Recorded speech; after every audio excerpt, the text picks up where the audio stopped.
കർണാടകയിലെ അങ്കോലയിൽ മണ്ണിടിച്ചിലിനെ തുടർന്ന് കാണാതായ മലയാളി ലോറി ഡ്രൈവർ അർജുനെ 3 ദിവസം കഴിഞ്ഞിട്ടും കണ്ടെത്താനായില്ല. വാഹനത്തിന്റെ GPS കണ്ടെത്തിയ സ്ഥലത്ത് തെരച്ചിൽ നടക്കുന്നില്ലെന്ന് പരാതിയുയരുന്നു. അടിയന്തര ഇടപെടലിന് മുഖ്യമന്ത്രി ചീഫ് സെക്രട്ടറിക്ക് നിർദ്ദേശം നൽകി. പ്രതിപക്ഷ നേതാവും MP-മാരും കർണാടക സർക്കാരുമായി ബന്ധപ്പെട്ടു.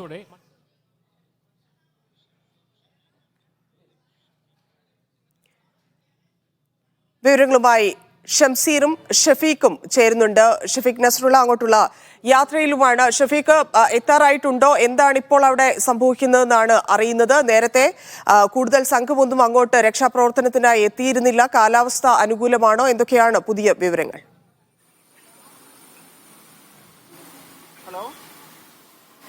ഷഫീഖ് കേൾക്കാമോ?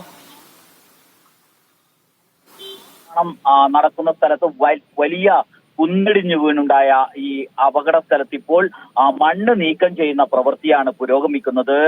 20ഓളം JCB-കൾ ഉപയോഗിച്ച് മണ്ണ് നീക്കം ചെയ്യുന്നു. അത്രേ തന്നെ ലോറികളിൽ, ടിപ്പർ ലോറികളിൽ ആ മണ്ണ് മറ്റു സ്ഥലങ്ങളിലേക്ക് കൊണ്ടുപോകുന്ന പ്രവൃത്തിയാണ് കഴിഞ്ഞ മണിക്കൂറുകളിലായി ഇവിടെ നടക്കുന്നത്. മറ്റ് തെരച്ചിലുകൾ നടക്കുന്നില്ല എന്നൊരു ആക്ഷേപമാണ് ഉയരുന്നത്. അതിനകത്ത് കുടുങ്ങിയവരെ കണ്ടെത്തുന്നതിനും രക്ഷപ്പെടുത്തുന്നതിനും വേണ്ടിയുള്ള പ്രവർത്തനം നടക്കുന്നില്ല. മണ്ണ് മാറ്റുന്ന പ്രവൃത്തി മാത്രമാണ് ഇപ്പോൾ പുരോഗമിക്കുന്നത്. 20ഓളം JCB-കൾ സ്ഥലത്ത് രക്ഷാപ്രവർത്തനം നടത്തുന്നുണ്ട്. അതോടൊപ്പം അവിടെയുള്ള മുഴുവൻ മണ്ണും നീക്കിയാൽ മാത്രമേ ഈ രക്ഷാപ്രവർത്തനം നടത്താനാവൂ എന്നാണ് അതിന് നേതൃത്വം നൽകുന്ന അധികൃതരുടെ ഭാഗത്തു നിന്ന് നമുക്ക് ലഭ്യമാവുന്ന വിവരം. കൂടുതൽ സജീവമായി ഈ പ്രവർത്തനങ്ങൾ പുരോഗമിക്കുന്നുണ്ട് എന്നാണ് അവർ പറയുന്നത്. എന്നാൽ നമുക്ക് അവിടെ നിന്ന് കിട്ടുന്ന റിപ്പോർട്ട് അനുസരിച്ച് മണ്ണ് മാറ്റുന്നു എന്ന ഒരു പ്രവൃത്തിയാണ്. വലിയ ഒരു കുന്ന് അങ്ങനെ തന്നെ പാതയിലേക്ക് ഒലിച്ചിറങ്ങുകയായിരുന്നു. അതിന്റെ ആ മണ്ണ് ആകെയും ആ ദേശീയപാതയിൽ കിടക്കുകയാണ്. അത് നീക്കം ചെയ്യേണ്ടതുണ്ട്. ആ നീക്കം ചെയ്യുന്ന പ്രവൃത്തി മാത്രമാണ് ഇപ്പോൾ ഉള്ളത്.